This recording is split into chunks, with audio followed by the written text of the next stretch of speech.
భూములను లాక్కొని అక్కడి రైతులను అక్రమ అరెస్టును మాజీ ఎమ్మెల్యే నరేందర్ రెడ్డి అరెస్టును నిరసిస్తూ ఓయూ ఆర్ట్స్ కళాశాల వద్ద బీఆర్ఎస్వి విద్యార్థి నాయకులు ముఖ్యమంత్రి రేవంత్ రెడ్డి దిష్టిబొమ్మను దహనం చేశారు. ప్రభుత్వం ఉంది కదా అని రైతులను కష్టపెట్టడం చాలా బాధాకరమని, దీనికి కాంగ్రెస్ ప్రభుత్వం తగిన మూల్యం చెల్లించాల్సి వస్తుందని విద్యార్థి నాయకులు హెచ్చరించారు. అక్రమ అరెస్టులు చేసిన రైతులను మాజీ ఎమ్మెల్యేలను విడుదల చేసి కలెక్టర్ క్షమాపణలు చెప్పాలని డిమాండ్ చేశారు.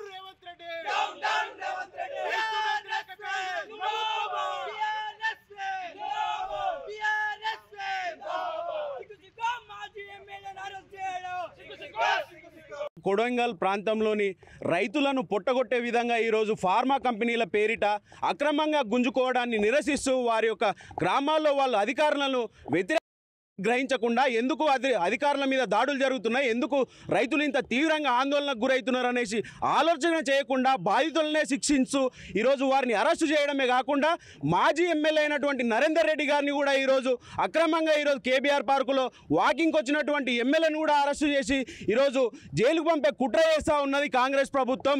తక్షణమే ఈ యొక్క అరెస్టులను ఖండించాలి, తక్షణమే వారిని కూడా విడుదల చేసి వారితో చర్చలు జరపాలి. ఏదైనా ఉంటే సామరస్యంగా రైతులకు చేస్తున్నటువంటి మేలు, వారికి జరుగుతున్నటువంటి మేలు వాళ్ళని మెప్పింపజేయాలి మీ యొక్క పాలన అనేసి మేము డిమాండ్ చేస్తూ ఉన్నాం. అంతేగాని అక్రమంగా అధికారం ఉన్నా అనేసి ఈరోజు అక్రమంగా కుర్చీలో కూర్చున్నాం అనేసి మీ ఇష్టానుసారంగా రైతుల భూములు లాక్కుంటే కనుక ఇక్కడ ఉన్నటువంటి చైతన్యవంతమైన తెలంగాణ సమాజం చూస్తూ ఊరుకోదు. ఖచ్చితంగా ఈ రైతు వ్యతిరేక కాంగ్రెస్ ప్రభుత్వాన్ని, ఈ రైతు వ్యతిరేక రేవంత్ రెడ్డి పోకడలను తిప్పికొట్టే రోజులు మరీ ముందు ఉంటాయి.